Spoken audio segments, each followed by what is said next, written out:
Hello guys, आज अगर मैं आपको बोलूं कि आप अगर आज 1 लाख रुपए आपके घर में रखते हैं और उसको 3 साल बाद वहां से निकालते हैं, क्या इसका वैल्यू 1 लाख रुपए रहेगा? आंसर होगा नो, क्योंकि उसका वैल्यू डिक्रीज हो गया होगा। इसको ही हम इन्फ्लेशन बोलते हैं। सपोज मान लीजिए फॉर एग्जाम्पल आप आज 10 रुपया लेके मार्केट पे जा रहे हैं, तो वहां से जो भी आप सामान खरीदें, क्या आप बोल सकते हैं कि 5 साल के बाद वही सामान खरीदने के लिए आपको उतना ही रेट लगेगा? आंसर होगा नो, क्योंकि वहां पे आपका महंगाई बढ़ता है। तो इन्फ्लेशन का मतलब है क्या कि महंगाई महंगाई आपका कैसे बढ़ता है, आपका महंगाई कैसे रेट रहता है। तो चलिए हम डिस्कशन करते हैं कि महंगाई, वो जो इन्फ्लेशन है उसको नॉर्मली हम 3 पार्ट में डिवाइड करते हैं। एक है demand pull inflation. Demand pull inflation मतलब क्या है? सपोज मान लीजिए कोई एक प्रोडक्ट है और उसका प्रोडक्शन शॉर्टेज हो जाता है। मान लीजिए कि आपका एक कोई भी एक प्रोडक्ट है, मान लीजिए प्याज, कि मार्केट में अगर प्याज का सप्लाई कम हो जाएगा तो क्या हो जाएगा कि उसका रेट बढ़ जाता है। तो ये है डिमांड पुल इन्फ्लेशन। तो इसमें क्या होता है कि सप्लाई के मुकाबले डिमांड ज्यादा होने के ज्यादा होता है, इसीलिए इसका प्राइस बढ़ जाता है। तो ये एक टाइप का महंगाई है। और दूसरा है कॉस्ट पुश इन्फ्लेशन। मतलब अगर कौन सा चीज का, अगर प्रोडक्ट का, मान लीजिए कि रॉ मटेरियल का कॉस्ट अगर इंक्रीज हो जाता है, मान लीजिए कि अगर पेट्रोल का प्राइस हाइक हो गया, तो आप अगर बोलेंगे कि मैं तो गाड़ी नहीं चलाता हूँ तो मेरे को क्या फर्क पड़ता है, पर एक्चुअली ऐसा है नहीं है। आपको इनडायरेक्ट वे में ये चीज फर्क पड़ता है। किसे?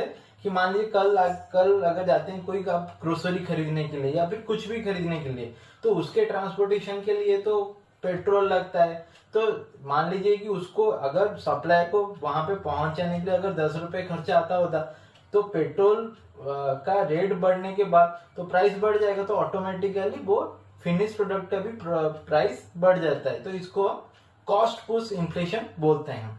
और दूसरा है बिल्ट इन इन्फ्लेशन। मतलब इसको बाय डिफॉल्ट उसका प्रोडक्ट का प्राइस बढ़ाते जाता है। मान लीजिए कि अगर कोई कंपनी में लेबर्स लोगों का, हाँ मतलब हड़ताल कर लेते हैं, तो उनका भी सैलरी बढ़ाने के लिए, ये चीज बढ़ाने के लिए एक डिमांड वो करते हैं। अगर उनका भी प्राइस बढ़ जाता है तो बाय डिफॉल्ट कंपनी को भी उसका प्राइस बढ़ाना पड़ता है। तो ये है बिल्ट इन इन्फ्लेशन।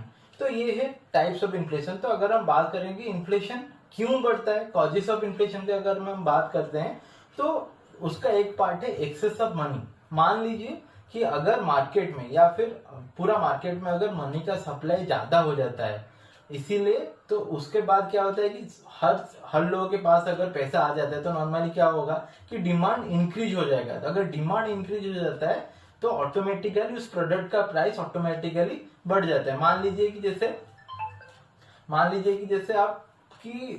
जैसे कोरोना के टाइम पे, ठीक है, मार्केट में क्या होगी, बहुत सारे चीज बंद हो गया था, तो गवर्नमेंट ने क्या किया कि एक्स्ट्रा मनी प्रिंटिंग करके लोगों को दे दिया था। उसमें क्या हुआ कि पैसा ज्यादा आ गया लोगों के पास। तो उसमें क्या होता है कि पैसा ज्यादा आ जाता है पर प्रोडक्ट वही रहता है, उतना ही प्रोडक्ट रहता है। तो उसमें क्या ज्यादातर इन्फ्लेशन बढ़ जाता है। तो दूसरा चीज क्या है इसका इन्फ्लेशन के कॉज में? Fiscal policy. तो फिस्कल पॉलिसी में क्या होता है कि अगर गवर्नमेंट ने ज्यादा पैसा बोरो कर लेता है, ठीक है, ज्यादा पैसा बोरो करने के चक्कर में क्या होता है कि उसको भी पे करना पड़ता है। तो इसीलिए वो क्या करता है, वो भी एक्सेस मनी प्रिंट करता है इसको पे करने के लिए। तो उसी हिसाब से प्रोडक्ट का भी कॉस्ट बढ़ जाता है। और तीसरा है एक्सचेंज रेट। एक्सचेंज रेट मतलब मान लीजिए कि अगर आज के डेट पे हमारा जो INR है, हमारा जो रुपये है, अगर डॉलर के मुकाबले ये कमजोर हो जाता है, मतलब वीक हो जाता है, मतलब मान लीजिए अभी 80 रुपए से 82 रुपीज के अंदर ही चल रहा है, मान लीजिए कल 100 रुपीज अगर हो गया, तो हमको क्या करना है, जो चीज हम इंपोर्ट करते हैं बाहर से उसको हम ज्यादा पैसा देके खरीदना पड़ेगा। तो ये भी एक इन्फ्लेशन का कॉज है। तो ये सब चीज के ऊपर इन्फ्लेशन मतलब एक्चुअली डिपेंड करता है। तो